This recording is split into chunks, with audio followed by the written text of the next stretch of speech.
So yun ang tanong po dito ay, as a future police officer, what is the procedure to be followed when someone dead in a road crash accident? So as a police officer, meron tayong tinatawag ditong una na initial response, first, and scene assessment. So may nilalaman dito na una, ensure scene safety. So ang tawag dun ay sa paglapit sa paglapit sa eksena ay pagmaniwan ng mag-ingat at iparada ang patrol car sa lugar na makikita ng mga motorista para maprotektahan ang lugar na kung saan lugar yung accident, at gumamit ng warning devices at police line do not cross tape, at humingi agad ng tulong kung kinakailangan. Pangalawa, assess the scene. So dito naman, kailangan mabilis na suriin yung sitwasyon, kung gaano ang kalala ang aksidente, at kung may nakaharang sa trapiko, tingnan kung may nasugat at magbigay ng first aid kung kinakailangan, at tumawag ng ambulansya o coroner na tinatawag. At pangatlo, check for hazard. So dito naman ay hanapin kung may hazard na materials at magtakda ng ligtas na lugar kung kailangan.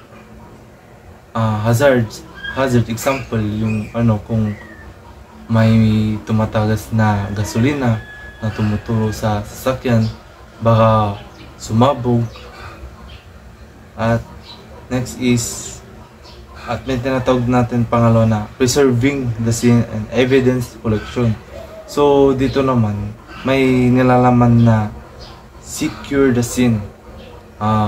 Una is secure the scene.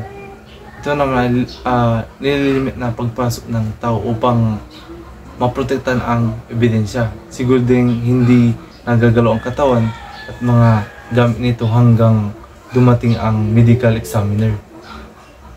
Next naman ay observe and document. So dito naman kailangan magkolekta ng ebidensya at inspection ang loob at labas ng mga sasakyan para sa pinsala, sa seatbelt, airbags, droga o alak, at iba pang indication. Idokumento ang skid marks, location ng katawan at pinsala sa sasakyan. Next naman ay photographs and video.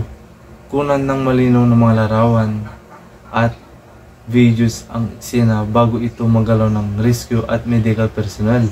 Example, kinuha mo ng litrato ang humigit ng kumulang na 50 metrong skid mark at posisyong ng motorsiklo at ang helmet ng biktima na nakahagis doon sa gilid ng daan.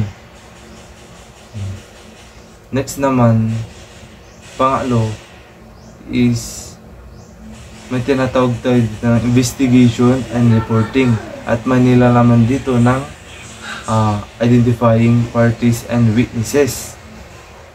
Dito naman ay kolektahin ang personal na detalye at kumuha ng payag mula sa mga sangkot at mga nakakita, sa mga tao na may nakakita bilang witness. Pangalawa, gather information. So dito naman i-verify ang pagkakilanlan ng driver, may-ari ng sasakyan, plaga at insurance. Next is inquires. Dito naman ay magtanong sa mga nakakita kung ano yung halimbawa may tatanungin ako na witness, anong nakita mo? So, kailangan nang kunin ang contact details ng testigo kung hindi sila makapagsulat ng statement. Next naman ay condition. Dito naman ay i-record ang condition ng panahon. Kunwari, kalsada, ganun, trapiko, tapos bilis, posibleng paggamit ng alak o droga kung gumagamit man. Ang next naman ay contacting the medical examiner. So dito naman ay bigyan ng information ang medical examiner tungkol sa detalye ng pagkamatay. Huwag gagalawin ang katawan. Police report. Gumawa ng detalyadong wala tungkol sa oras, sa location, information, condition ng eksena, pinsala at diagram. Next naman ay pang-apat, post-scene management. So may nakapaloob dito ng clearing the scene, traffic, and notification, and fatal accident protocol. So yung number 1, clearing the scene. So ano nga ba ito? Ayusin ito ay kailangan ayusin ang mga pag-aalis ng mga sasakyan at debris, siguraduhin walang masisirang evidence or ebidensya. So pangalawa is traffic.